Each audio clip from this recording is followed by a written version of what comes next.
Hey friends, if you're unable to install a printer and get the error code 0x00000c1 on your Windows computer, then please watch this video. I will guide you through the resolutions. So the first solution is to check the printer connection. And how will you do that? I'll give you a very easy step instead of checking for the hardware and software and everything. Just try connecting your printer to your phone.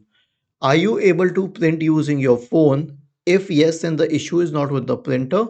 The issue is with the system or the connection between the printer and the computer. Now, if your computer is connected to the same network as the printer or it is connected wired, then there should be no issue. So we have sorted it out. The next one is to update the printer drivers.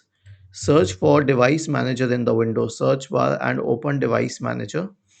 Expand the list for printer drivers, print queues.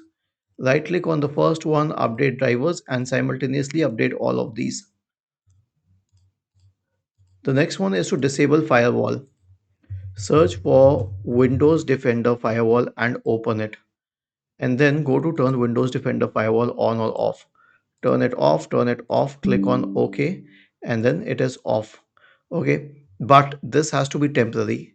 This is still you using the printer. Later you can turn it on. Okay, because it's not easy to whitelist a printer. I've tried it in the past. It happens, but mostly it doesn't. The last one is to run the printer troubleshooter. Right click on the start button and select settings from the menu. Now go to the system tab on the list on the left hand side, and in the right pane, select troubleshoot, then select other troubleshooters. Corresponding to the printer troubleshooter, click on run. Was this helpful?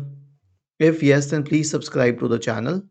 If not, then let us know in the comment section of the video on how we could help you further. Thank you for watching this video and have a nice day.